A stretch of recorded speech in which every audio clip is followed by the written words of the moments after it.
Hey everybody, and welcome to Notes from the Other Side. This is a podcast for people who love Jesus, but have some real concerns about Christianity. Here at Notes, we take a microscope to some of Christianity's thornier topics and people, using a progressive theological lens and a socio-historical approach to studying the Bible. So if that sounds like your jam, come on in and have a seat. But buckle up, it might get bumpy.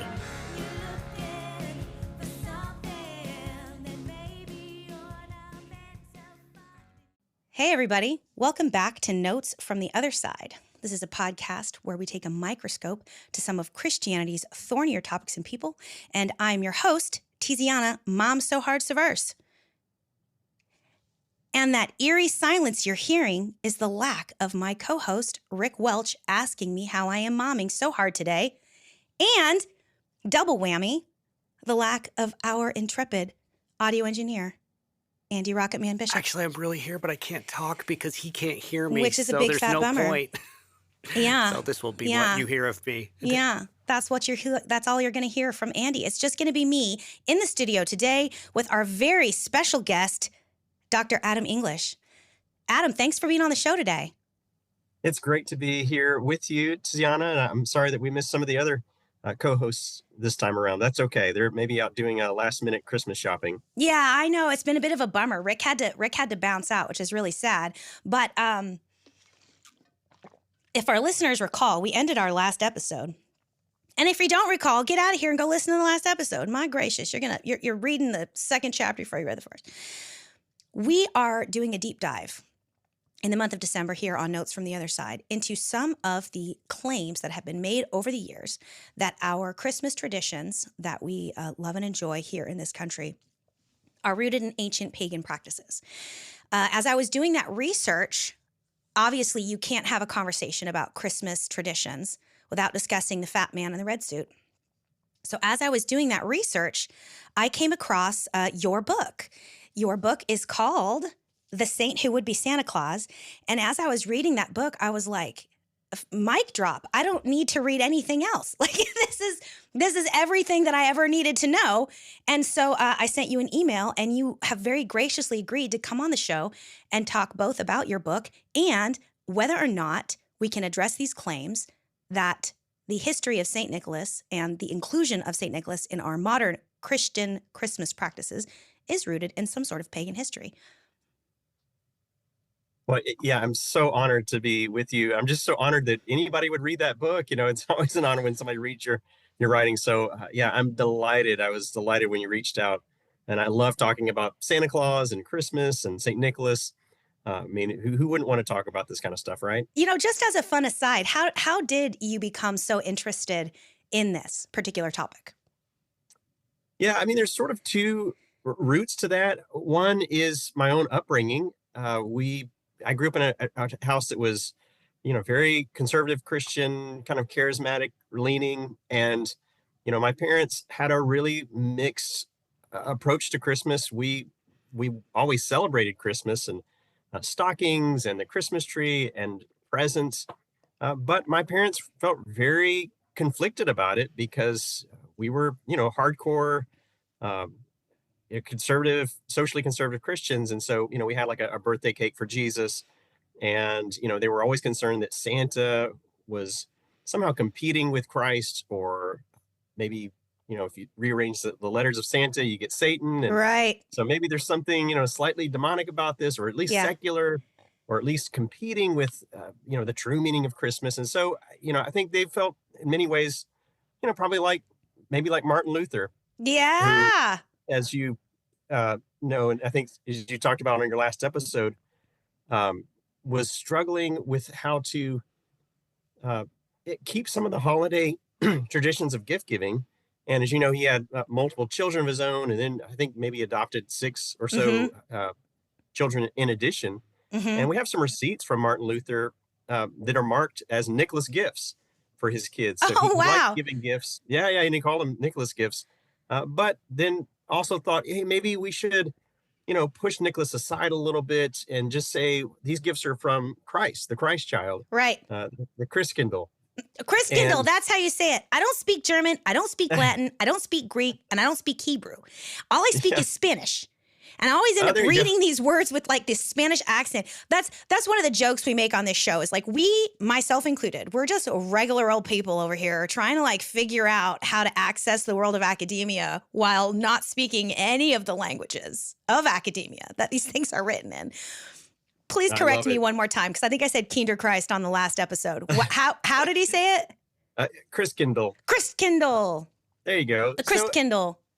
I think Luther, as far as I can tell, was a little bit conflicted as well. He wanted to celebrate the season with gifts, but he also wanted to, keep Christ in Christmas and this sort of thing. And, so I grew up with all of that. So, there was just a natural, interest and love of Christmas, but also a recognition this is a conflicted holiday. Yeah. And Santa is a conflicted character. And then the other side of the story is I also lead study abroad trips to Italy. And in the course of that, I mean, it's hard work, somebody's got to do it. But in the course of that, I learned that the bones of Nicholas are buried in Bari, Italy, which is on the eastern coast of Bari, or of Italy. And then more importantly, even than the bones, I learned that there is an archive library attached to that basilica with documents about the original St. Nicholas. And so I got a little grant to go over there and do some study. And there's some great Dominican scholars that are working, but they're primarily working in Italian. So I was able to look at some of that and realize that, hey, there is a much bigger story here about a real person that really lived and that did amazing things, and also has a number of fabulous stories and legends attached to him as well that are really separate from the Santa Claus story. And so that really got me interested in trying to recover some of those real stories and some of the additional legends about him. And then, exploring the history of the development of the Santa Claus character as well. Yeah. You open your book with that story, with the bones of Santa Claus being excavated, and you give this really incredible. You paint this beautiful picture. You describe how it was like a 16th century tile mosaic of Nicholas is being extracted from the Aegean Sea, and how when it came up, there was all these metallic barnacles on his forehead and on the halo. And legend has it that when they were peeling off the barnacles, that his forehead bled. And then you said, I'm actually going to listeners, I'm actually going to try and read this directly from what he said, because it's so beautiful. I have my notes up here somewhere, but it's going to take me too long to find them. But you said that extracting the story of Nicholas is similar, because when you're trying to peel back the layers of the fables, it's just as difficult as trying to peel those barnacles off of the tiles. Some of these things have become so enmeshed with one another. And like you were saying before, when you were a young person having this conflict because of your fundamentalist Christian family, how much conflict are we going to give ourselves if it's going to require peeling back some of the magic?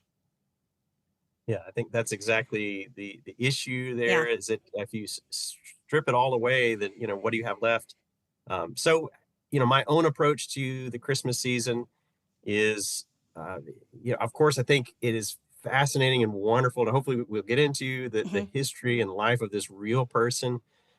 But I think that the stories we tell about him and the way that we, again, just carry on the tradition of gift giving and the acts of Nicholas are just as important as finding the real history. So, I don't know that I'm not some kind of historical essentialist where, hey, once you get to the rock bottom essential history, okay, you've done everything you need to do.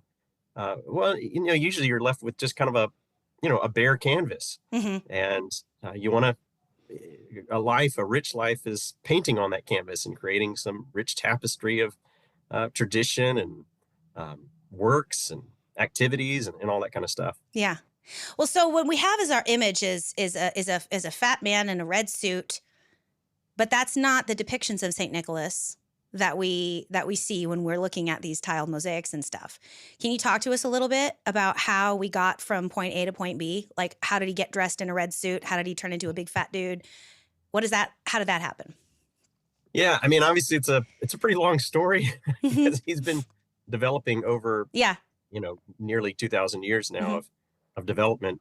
Um, as we talk about in the book, Nicholas was an extremely popular saint, probably the most popular Mm-hmm. non-biblical saint in the Western world for more than 1,000 years. So his name and his personage was well known into the 1800s and Mm-hmm. into the modern American setting. And Mm-hmm. really, it's in the American context in the 1800s that Mm-hmm. you have the development of the modern Santa Claus out of Saint Nicholas through a process of storytelling and kind of domestication and commercialization of Saint Nicholas that we could definitely get into.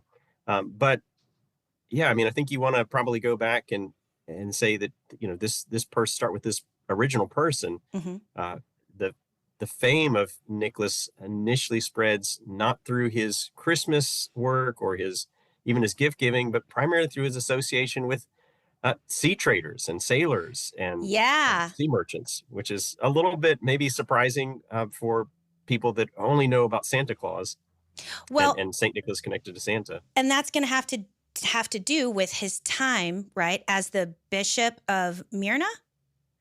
Myra. Myra, see? Myra, Don't speak Greek.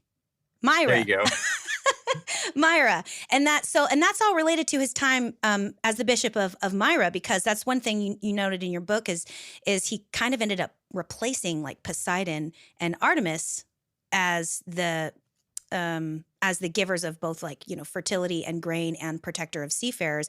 Nicholas supplanted both of those. And there's some really cool stories that you tell about how that came about in your book.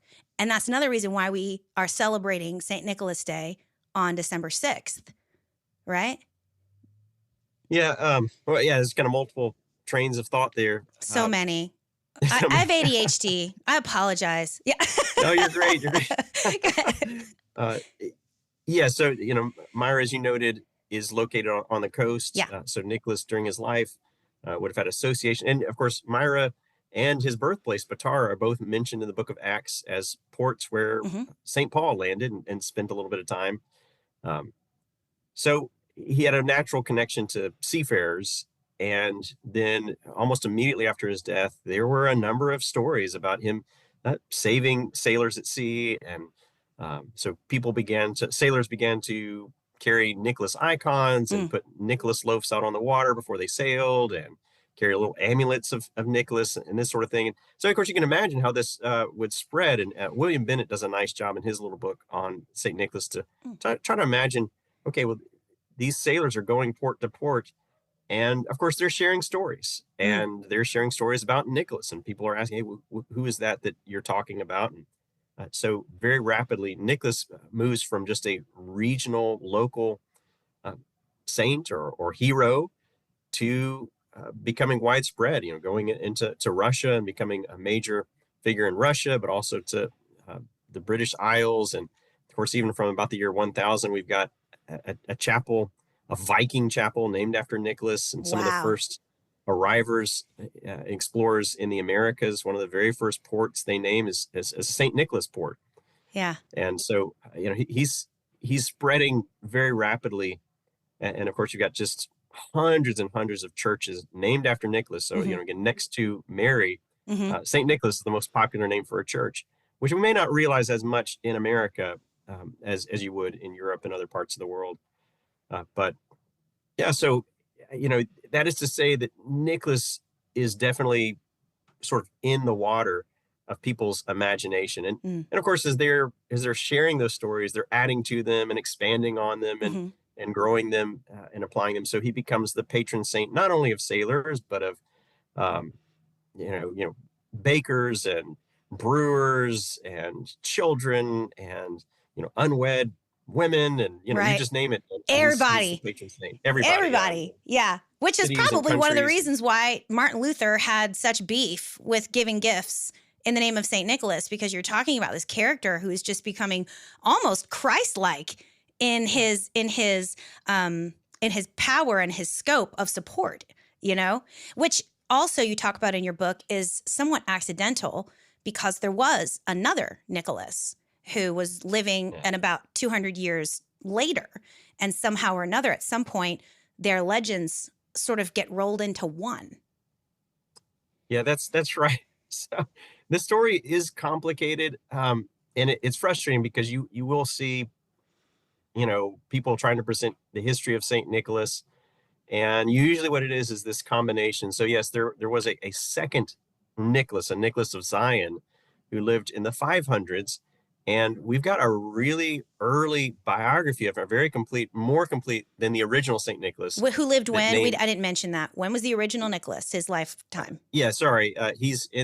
Was born sometime after 260, so the early 300s. Right, which I knew because I read your book, but our listeners didn't necessarily know absolutely. that. And then the second Nicholas is in the 500s. But yeah, he is named after the original Nicholas, and he has an uncle who's named after the original Nicholas. And an archbishop. That's right. He visits the tomb of the original Nicholas. So it gets really, gets very who's on meshed, first, what's on second? It's so many Nicholases. It's like when you're those gambling games with which cup has the treat underneath it. Yeah. Yeah, that's right. And so in some sense, we have a more complete story of that second Nicholas than of the first Nicholas. Yeah. A more, I guess, close to his life dates complete story. Again, with the name of his parents, with some of his early travels, with his works and all this kind of stuff. So then, yeah, in about the year 1000, as storytellers just began to merge those two stories together as if they were one character. And it may have been by accident, it may have been on purpose, who knows. But when you go online or you find books about St. Nicholas, if they're trying to tell sort of the original story, usually it's that combined story. Right. And you had to do a lot of work to sort of parse those two stories out. That's right. That's right. You've got to really separate them out. And we do have some good biographies of Nicholas from, the ancient world. But, our earliest sources about Nicholas are nothing from his own lifetime, really. Right. To try to substantiate some of those stories. So we have to take all those stories with a grain of salt. And you said in this podcast, you're really trying to, stick to the data and stick to what we could historically give evidence for. And Nicholas is a tough one. It's not altogether clear what we could take as historically certain. Right. Other than that this person lived in this area, and was a Christian bishop. Yeah. Maybe that's about all you could say with absolute certainty. Yeah. And that's so back to these traditions then.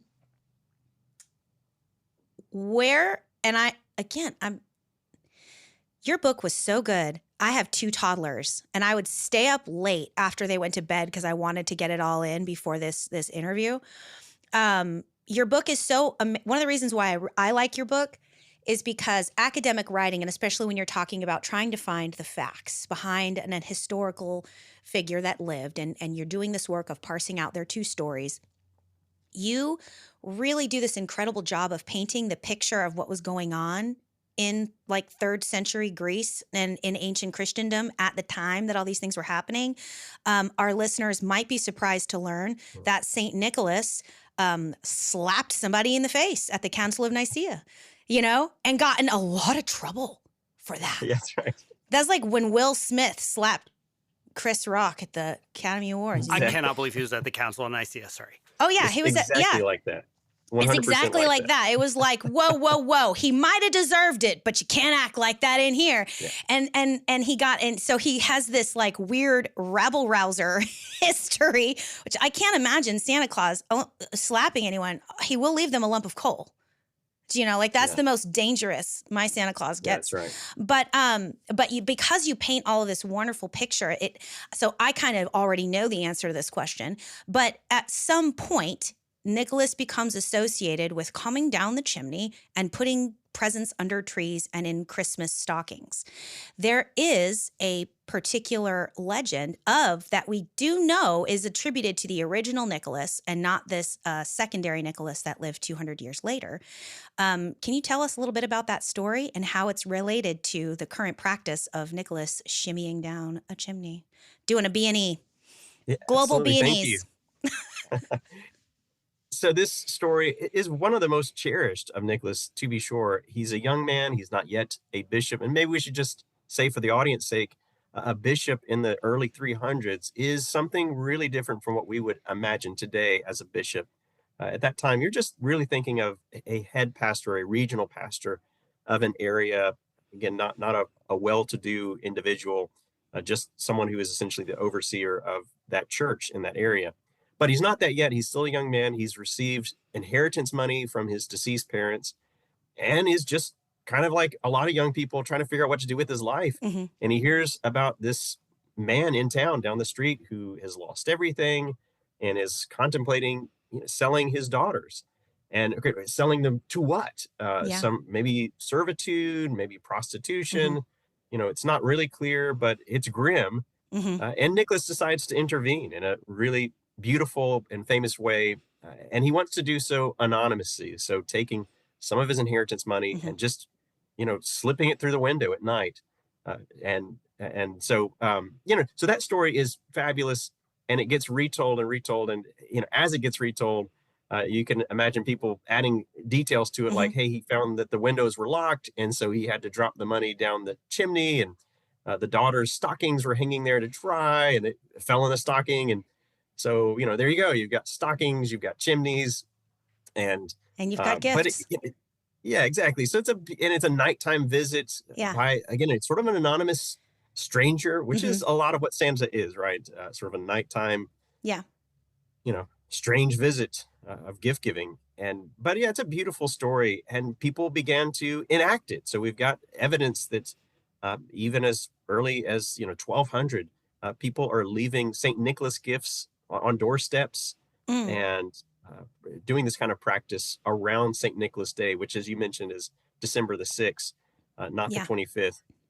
But of course, it's there in that Christmas time, Advent season of the year. So it's all seasonal in that sense. There's gift giving for St. Nicholas Day, then you've got gift giving around New Year's Day and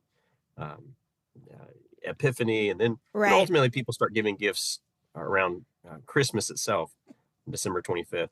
Well, it's too much money. You can't give that many presents. You got to coalesce it. Yeah. Give presents on one day, so we're not, spending all of our money 6-7 times a month. I mean, come on, yeah. Which is, again, one of the things that we were talking about before, which you've mentioned a couple times now, is Martin Luther being like, look, we got to figure out how to take this tradition from Nicholas and put it where it belongs. But I find that was like when I was reading your book, and of course the whole time the research I'm trying to do is figure out these traditions. I read that and I was like, oh wow, like that's where that comes from. Because I mean, if you think about it too, one of the popular little candies is like the gold coins. Right. The chocolate's wrapped in the gold coins, and so that must have something to do with it. And when you were telling that particular story too, it goes back. It also starts to highlight again. Nicholas had these identities: the protector of seafarers, the protector of children, the protector of unwed mothers. But in this particular instant, he's really protecting those girls. He's really looking after those children. And he has a couple other really interesting sort of miraculous stories where he rose up in defense of children. Yeah. Yeah, that's right. And that's what what would really the takeaway about looking into the original St. Nicholas is just that he's more than a gift giver. He's a protector, and he's concerned with justice and with sort of the civic good of his community, which again goes beyond family gift giving, which we often associate with Santa Claus. So you're right. He's looking out for these most vulnerable members of his society, these girls. Yeah. And you also know there's a number of other stories that deal with that. One of the most famous stories that is now sort of dropped out of our cultural memory is him saving 3 individuals from an unjust beheading. And so Nicholas just kind of uses, what's great about it, he's not doing anything miraculous, anything supernatural. He just sort of intervenes and steps in, and by his own, force of his moral standing, just intervenes and stops an execution from happening. And so you'll oftentimes see, old statues and pictures of Nicholas carrying a sword, which is a really non-Santa Claus kind of thing to be carrying. For sure. But it's in reference to that story. He hides that in the bottom of the sleigh. Exactly. In case he needs to slay. Oh, no, I'm just kidding. Sorry. Nicely done. Santa slays in a sleigh. Talk about your who's on first, what's on second. I love it. Love it. Yeah. Wow. Yeah, so, Mhm. to me, that's the kind of Nicholas I want to recover, is somebody Yeah. who is deeply concerned about his community and Mhm. about justice and about kind of the well-being of his you know of his location. So I don't know where we're going with that, but I love that aspect of Yeah. Nicholas. Well, and we're talking about Christmas and we're talking about the season in general. And while we are going deep and putting a microscope on certain aspects of it, if we pull back, right? The Christmas season, the holiday season is about generosity, looking after others. I mean, I have watched many a Hallmark special, and they all wind up with people taking a step back from themselves and from their own ideas and from their own this or that, and thinking about themselves as part of this larger whole, and what they can do to contribute to society, to mankind, to one another. And so, as we're talking and sort of like excavating the nature of the real Nicholas, it makes a lot of sense that is the quote unquote spirit of Christmas, is rooted in this gentleman who was miraculous, not just in his deeds, although there is some fabulous storytelling involved. He was miraculous in his heart of generosity and care and concern, so much so that he enacted it just with his hands and feet. Yeah, that's right. And I think that's one of the things I'm imagining. It seems like that's one of the things that also propels his popularity, Mm-hmm. is just the ordinariness of his saintliness, if you will. Mm-hmm. That he's not performing big miracles. He didn't die as some heroic martyr. He's just going out there and, as you mentioned, sort of enacting the spirit of Christmas, which is the spirit of stepping back from our own self-centered worlds and saying, what can I do for the betterment of my community? Mm-hmm. And that's the kind of thing that I think people can relate to, right? That they can say, yeah, I could do this. Again, Nicholas is giving these nighttime anonymous gifts. I could do that too, in a small way. Nicholas is intervening and is standing up for people that have been falsely accused. Well, that's not impossible for me to do either. Right. And it's inspirational in that way, in a way that, a big time miraculous saint is just not that inspirational, because you can't hope to do any of those things really as a regular person. Folks, if you're enjoying this episode, you might really enjoy some of the benefits that come with being a Patreon subscriber. Over at patreon.com, we have different levels of membership, and starting for as low as $2 a month, you'll get access to things like all of the notes that I use to make these episodes, bits of script that didn't make it into the show, and even bibliographies about the books that I read to get where I'm going. Through Patreon, you even have access to some of the video that we take for the show. So some of those interviews that you like so well, you'll get to watch them in real time. So once again, head over to patreon.com/NFTOS, as in notes from the other side. That's patreon.com/NFTOS for more information about becoming a Patreon subscriber to this show. Thanks, guys. Catch you later.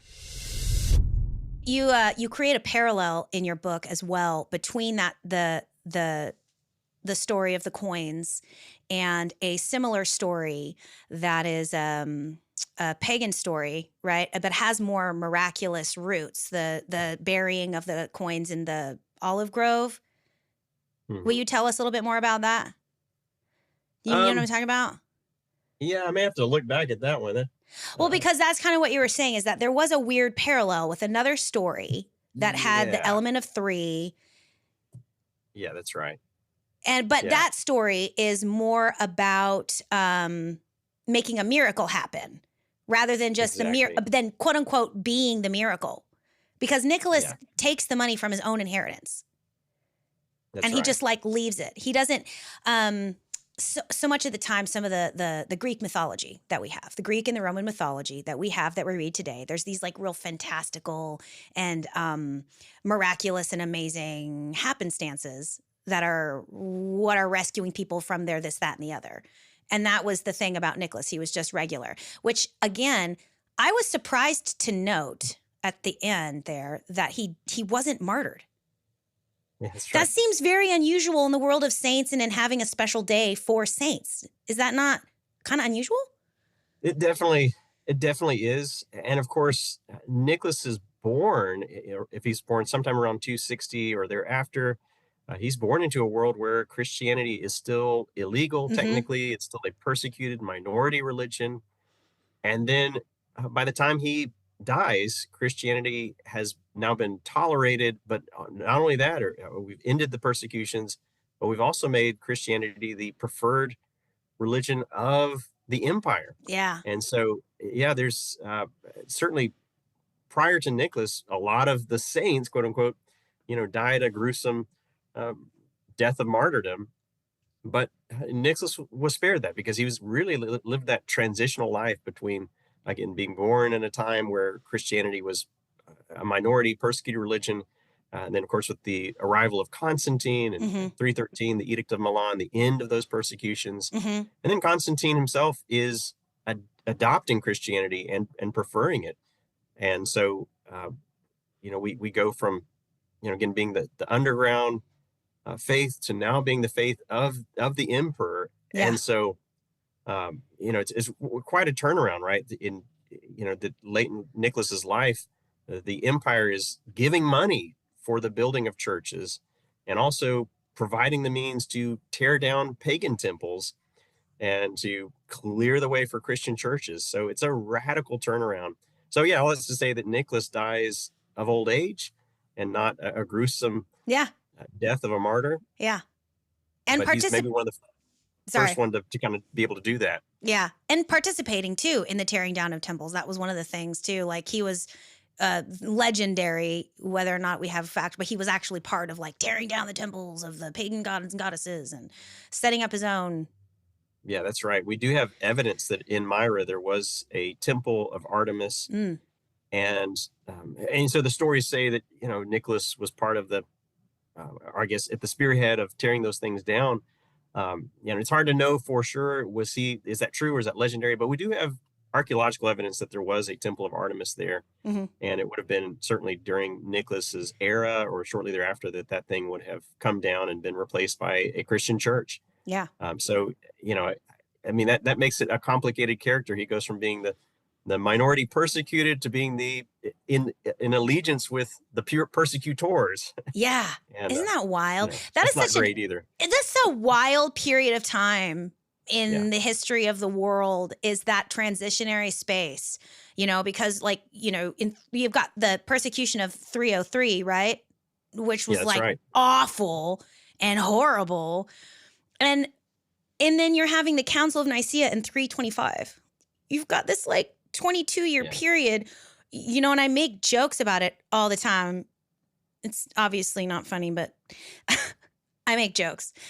They drug these people out of the cells that they were confined in, and they come out into the light with still some of their broken bones and black eyes from being tortured in the basement. And then they're like, hey, tell us what you think about this Arian controversy. So we're trying to make a decision. These people are like, what? Yeah. Isn't that strange? I can't imagine it. Can't imagine. Can't imagine it.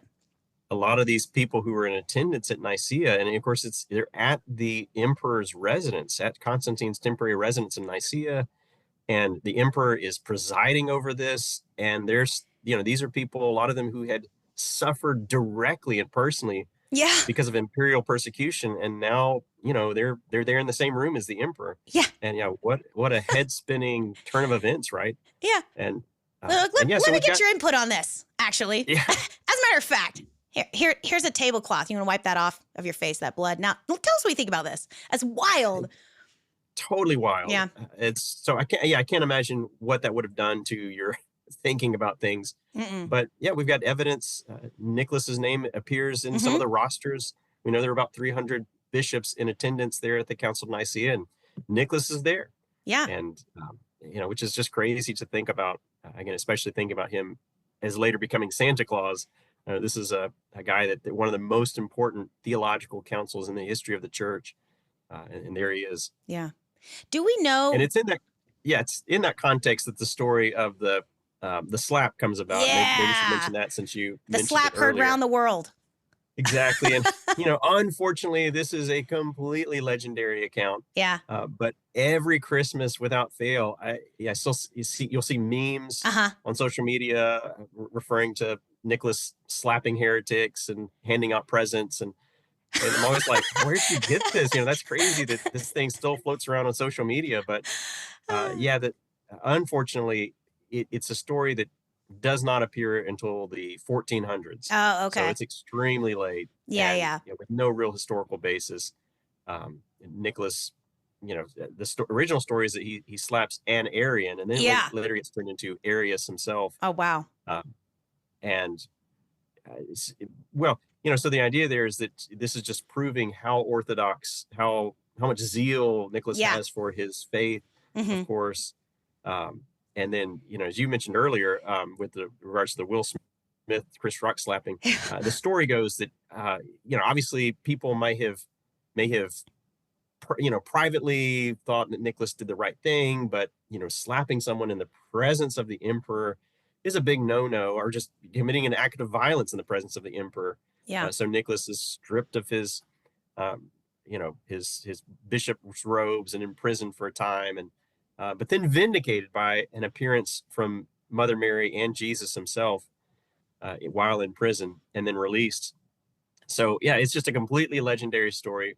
But again, to me, what's also interesting about it is it's sort of like the story of him intervening in the execution of these three individuals. It gives another side to Nicholas, or at least how people were thinking about Nicholas, that he's not just, a soft, pleasant, jolly old gentle, fellow, smiley, jolly old elf giving out presents. That this is somebody with a real backbone, somebody who, had a real zeal and passionate, and maybe even a little bit unpredictable in some ways. Yeah.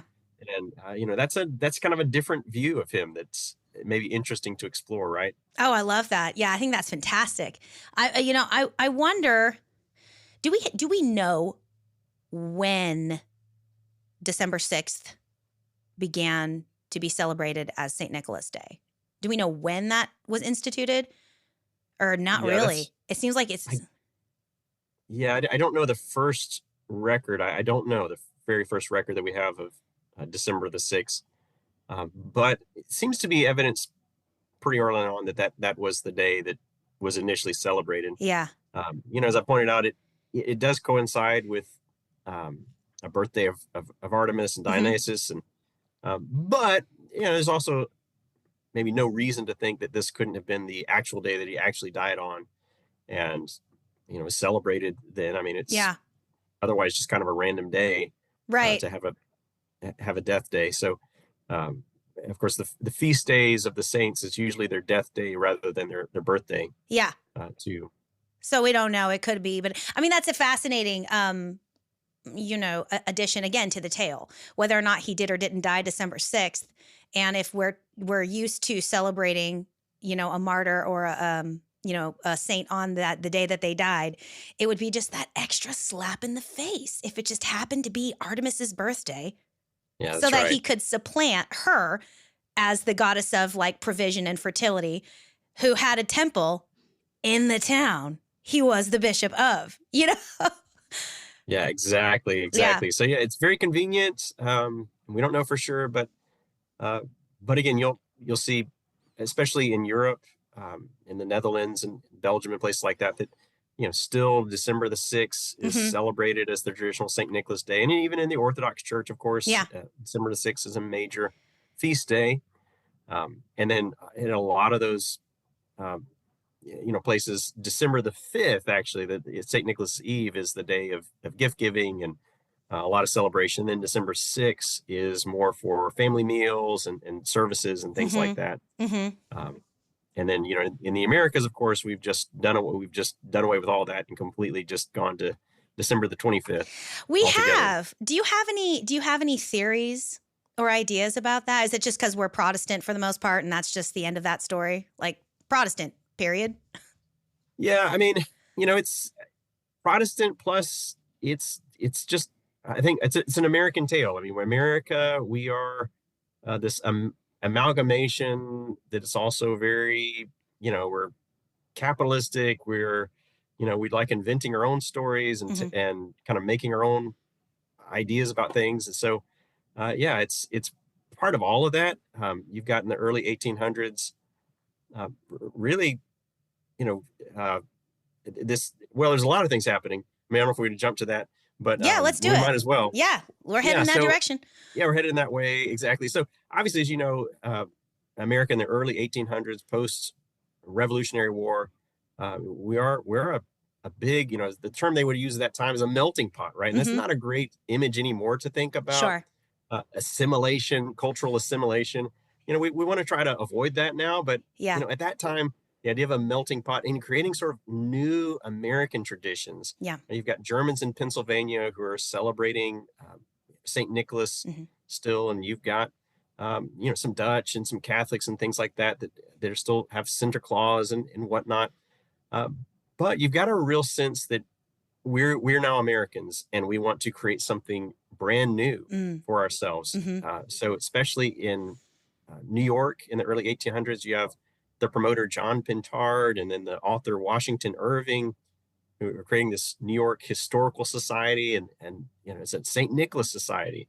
And they're trying to recover maybe a little bit mythical, but also a little bit the sense of, nostalgically lost sense of St. Nicholas as part of that. So Washington Irving is telling, fantastical tales about St. Nicholas, riding on a sleigh and dropping presents down chimneys and flying around as a little elf character. And of course, you've got the famous poem, The Night Before Christmas. Yeah.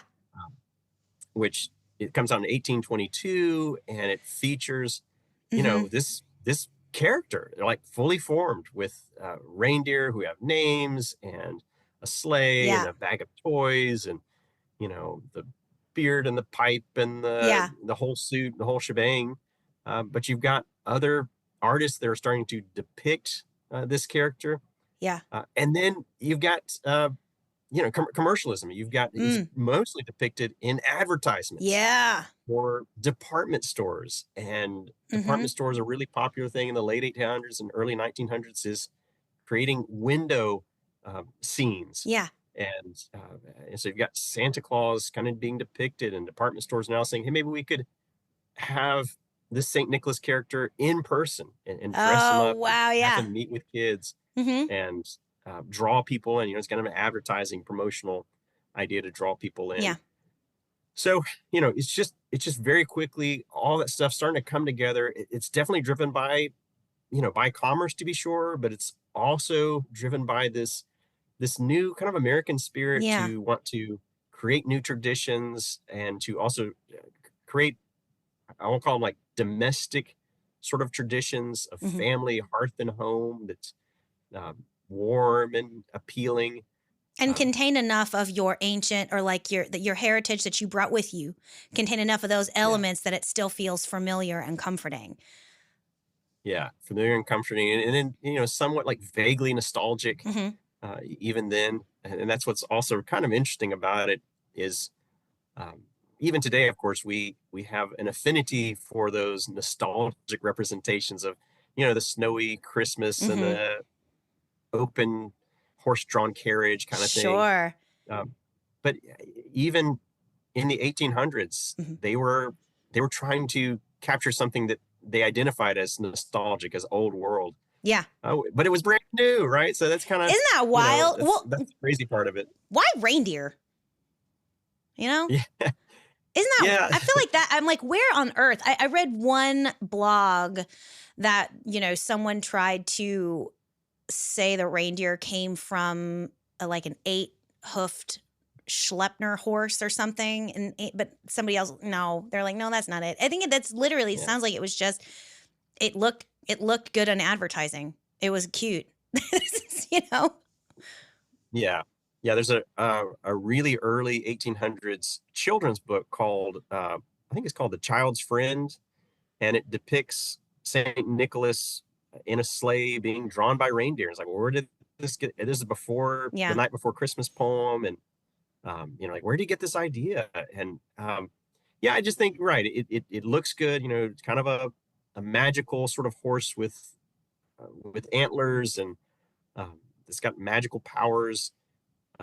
And then if you think about that suit that St. Nicholas wears, the traditional European St. Nicholas, of course, was depicted as wearing bishop's robes, kind of Mm-hmm. long bishop's robes and a mitre hat. Yeah. And oftentimes those would be red, for ecclesiastical red. Yeah. But of course, that stuff gets softened down into a Yeah. big red coat, fur lining, and this sort of Right. thing. But then you kind of say, well, why would somebody be wearing such a heavy coat and boots and all this kind of stuff? Well, maybe he comes from a place that's extremely cold. There's reindeer there, and there's Yeah. snow sleds, and so Thomas Nast in 1865 gives us one of the most classic early pictorial representations of this new character, Santa Claus or Saint Nicholas, and he looks just like Saint Nicholas or Santa Claus Yeah. in the American sense, but he's in like an igloo. He's sort of at the North Pole. He's at a very cold, icy location. Yeah. But again, where else would you put Santa Claus at this point? Yeah. in Some this magical, kind of garb? untouchable place where he can be like doing all these magical things away from Exactly. people's eyeballs. Yeah. And then in the late 1800s, early 1900s, there's just a big fascination with the North Pole and the South Pole. There are a couple of really famous expeditions to the North and South Pole. And so in the cultural mind, people are just obsessed with the North and South Pole. Right. And, it's got, polar bears and penguins and it's igloos and Eskimos. And yeah. I mean, it's a magical, bizarre, the Royal Borealis lights, you've got all this kind of just magical stuff up there. So of course, that's where you would put Santa Claus. So again, there's, what's great to me about the Santa Claus story is it's not just the product of one individual or one institution. It really is a grassroots evolution of a character and a tradition. And it's just all these pieces coming together to create in the cultural mind an image of a character that is brand new, but also, widely shared. And I think that's kind of a cool piece of it, right? Yeah, absolutely. Wow. This was an absolutely fantastic interview. Thank you so much for all of this. This is great. When are you going to write another book? I get right on that. Yeah, get on another book so we can talk about it. Sometimes you'll hear people sort of just rip off and say, well, the modern Santa Claus is just a product of Coca-Cola and the Coca-Cola advertisements from the early 1930s. And again, that's just way oversimplistic, right? This character, I mean, yes, those are iconic commercials and iconic images, to be sure, but you can't just say, no, Coca-Cola invented. So sometimes I've seen that, somebody out there online, people say Coca-Cola invented Santa Claus. And, that's just not true. I mean, they certainly brought together and were able to depict in an iconic way sort of the classic Santa Claus look, but all these pieces had been coming together for dozens of years. And they certainly captured, I think, maybe the essential spirit of Santa Claus in those Haddon Sundblom pictures for Coca-Cola, but they certainly did not invent Santa Claus. No. And I loved learning in your book about the history of the actual saint, that he actually had a holiday. When I read that the story evolved, that he threw the coins and they came down the chimney and landed in the stocking, I loved that. I was like, oh, there it is, There is a real person, and there was a real person that was generous and kind and giving and a patron saint of kids and looked out for children. And there is a real tradition of being generous and kind and giving during this holiday season in remembrance of that actual individual. And that's all real. And that's not pagan in origin.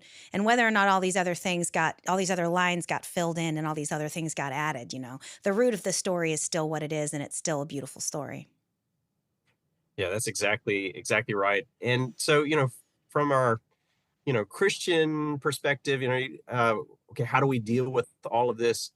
That's the other thing that we're really starting to come to grips with. Another great author is Jerry Bowler, and he's written a book about sort of the conflict of Christmas. Mm. And the point of that book really is that, we think of, I guess, the Christmas controversy as being something very, very recent, very modern. It's dealing with, sort of fundamentalist evangelicals versus mainstream people or whatever. Taking back Christmas. We still say Merry Christmas and not Happy Holidays around here. Exactly. It's a Starbucks controversy or whatever. Yeah. But, Jerry Bowler is able to go back and show, no, from the very beginning, and maybe this connects to your previous episode, from the very beginning, Christians have been conflicted about this holiday, and they've never been in unanimous agreement about what to do with this midwinter celebration. And that there are Christians kind of from the very beginning who are practicing a celebration of Christmas. And there are Christians from the very beginning who are rejecting it and saying, no, this is pagan. This is at best a distraction, and at worst, it's idolatry or whatever. Yeah. And of course, that carries right up to today in our, internet meme wars and things like that. Absolutely. Wow. And you might be, your audience might be interested. Jerry Bowler wrote a really great biography of Santa Claus. And you may recognize the name Bowler. Jerry Bowler's daughter is Kate Bowler, who teaches at Duke University. Oh, wow. Okay. School, oh, yeah. Okay. Yeah. It's written a number of just fabulous books, dealing with her journey through cancer and her journey through the prosperity gospel. Yeah. And stuff like that. So, fabulous author. But this is her dad. And he's doing great work on Santa Claus. So, and that was it was Santa Claus, a biography. That was the title of the book. Santa Claus, a biography. And then, by James Bowler. The name of, Yeah. Jerry Well, Bowler. and then, of course, or Jerry Bowler. And then, of course, your book, I don't want to forget, The Saint Who Would Be Santa Claus by Adam A. English, The True Life and Trials of Nicholas of Myra. Yeah. Thank you. Yeah, it's a great book. Yeah. Well, thank you so much for spending time with us today. This has been absolutely delightful, and and auspicious. I thought it was fascinating as well. It was amazing. Our resident atheist over there behind the glass, Rocket Man Andy Bishop, who's usually a little bit more chit chatty. Today he wasn't, but he was back there like making faces and nodding and had a great time. So that's Christians and heathens alike will enjoy this intervio. Well, I'll make sure that he stays. Yeah, we want to make sure that he stays on Santa's nice list. Yeah, you don't want no coal in your stocking, sir. That's Where'd that come from? I said that to my frowns this time of year. My daughter is 4, and so we are just now getting to a place where we're talking about these kind of Christmas traditions, and the timing of it, the timing of this book, Adam, because I don't have to get into that conflict with her. I can share with her in real time the historical roots of Santa Claus and Saint Nicholas and his good heart and his kindness, and that is all part of the spirit of Christmas, along with the birth of the baby Jesus, right? I get to do all of that. And I told her about, I didn't, I've heard, I said, I don't know any children that were that naughty, but I've heard that he will leave coal in your stocking. And she goes, oh, that's great. I can draw with that. I mean, for like hundreds of years, coal was a life-giving and awesome gift. I don't know how that got to be a negative, but it was really funny to be able to have that conversation with her. She was like, that's great. Well, that is I was just wondering what you are doing or plan to do with your kids, and you've just told us here. That's wonderful. Well, and again, because we're going back to memes and meme wars that occur at this time of year, and one of the things that I hear and see a lot that hurts my heart is people being like, yeah, let's just tell our kids that Jesus and Santa Claus and the Easter Bunny, let's just put all these mythical creatures in one big basket, and kind of like the poo-pooing and the this, that, and the other, and also the conflation of Jesus Christ with an invented story tale, and so it feels really like I feel justified. I feel a vindication, as it were, that I get to say that to her, and I get to start their lives. My kids are 4 and 2, so I get to begin their lives with a proper foundation in the historicity of Saint Nicholas and the way that he was a champion for children and for little girls, which is even more beautiful. Yeah. Yeah, absolutely. Well, I hope you have a fantastic holiday season. And And again, I thank you so much for being a part of this show. This was great. I hope to have you back talking about something else. This has been fantastic, Tiziana. I really appreciate the invitation, and I love this conversation. Thank you. Thank you so much. Well, folks, thanks all for listening in. And again, go check that book out. I'm going to put a link in the show notes for Dr. English's book. So if you want to go check that out, we'll put a link in the show notes. We hope you all have a wonderful holiday season, and we will catch you next time on Notes from the Other Side. Take it easy, folks. That was fascinating. What a great story. So much stuff I didn't know. It's amazing that Saint Nick comes from that far back. Like, you know what I mean? I knew he was like a real saint, but I had no idea what any of the background was. He was at the Council of Nicaea. He's actually slightly to people a little bit, but the giving and the, and it was a great book.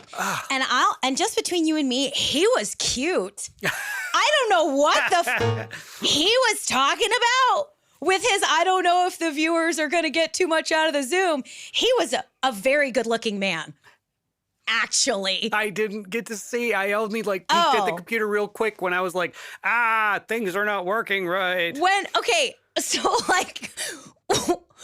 his Zoom picture, popped up and it was just like, oh, this is the Zoom picture of the person that's going to be showing up. I was like, is that an old picture? Is that new? And then he popped up and I was like, ooh, that's a current picture.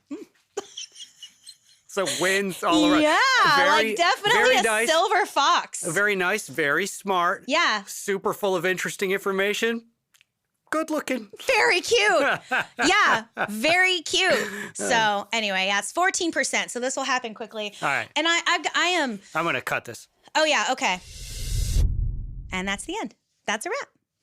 Wow. Perfect. This was so fabulous. And, I got to tell you, I woke up at 6:45 a.m. the Friday after Thanksgiving. And my heart was like, just email him. Just email him. And I was like, yeah, I'm going to email this professor and author. Do you just so happen to have free time on December 5th, Thursday, from the hours of this and this?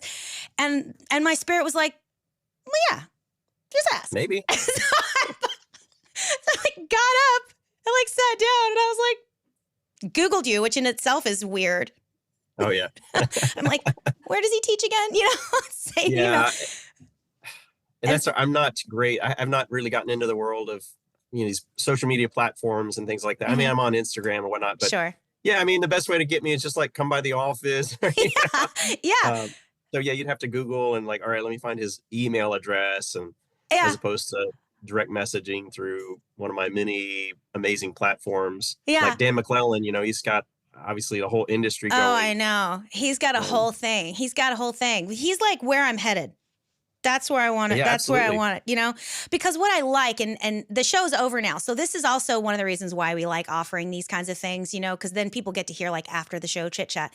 But one of the things I like, that I like the idea that this podcast can be a place where people with new scholarship, new ideas, new thoughts, new interpretations, can come and be a place of dissemination for people like you and I that were raised in a very strict and fundamentalist Christianity that, and I don't want to speak for you, but I was raised that way.